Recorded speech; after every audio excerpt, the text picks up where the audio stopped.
Nous arriverons donc à la 7e forme de main. Je vous avais dit 7 semaines, 7 formes de main. Nous allons parler aujourd'hui de la main spatulée à large arc.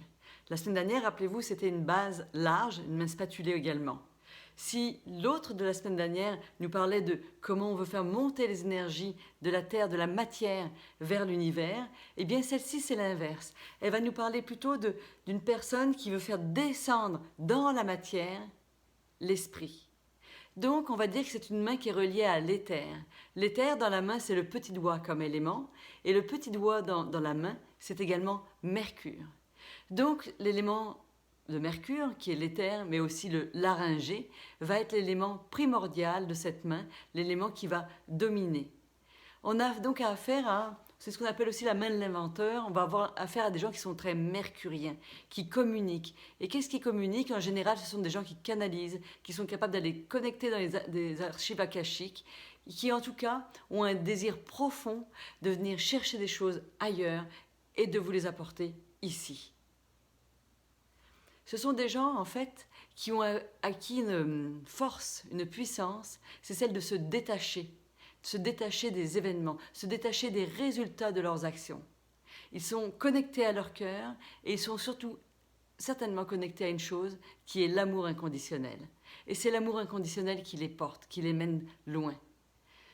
Malgré tout, ce sont des gens qui peuvent avoir affaire à trop penser, à trop agir pour les autres. Donc ils peuvent facilement oublier qu'ils habitent un corps et tomber dans un surmenage intellectuel, émotionnel, spirituel aussi. Ce sont des gens qui donnent beaucoup. Donc qu'est-ce qu'on va donner comme conseil à ces gens-là? C'est certainement de faire du yoga, de la méditation ou peut-être même se faire masser, histoire de se rappeler que ceci est leur véhicule. Alors vous voyez, ça c'est la main de la dite un peu plus raffinée, admettons, puisqu'on touche l'élément éther. Cela dit, dans une vie, vous n'avez pas une main exacte, c'est plutôt rare. Votre main, elle va toucher plusieurs éléments en même temps. Pourquoi? Parce que nous avons chacun notre mandat d'incarnation, nous avons chacun nos forces, mais aussi nos choses à développer. Donc ne croyez pas que parce que vous avez une main un peu moins raffinée que celle de l'éther, vous n'avez pas abouti à quelque chose, au contraire. C'est un ensemble, c'est juste une indication sur qu'est-ce qu'on peut améliorer dans notre vie.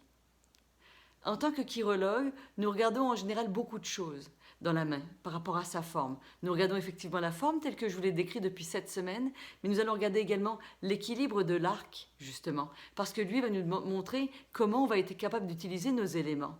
On va regarder cette forme, est-ce que la Lune prédomine? Est-ce que Vénus est trop développée?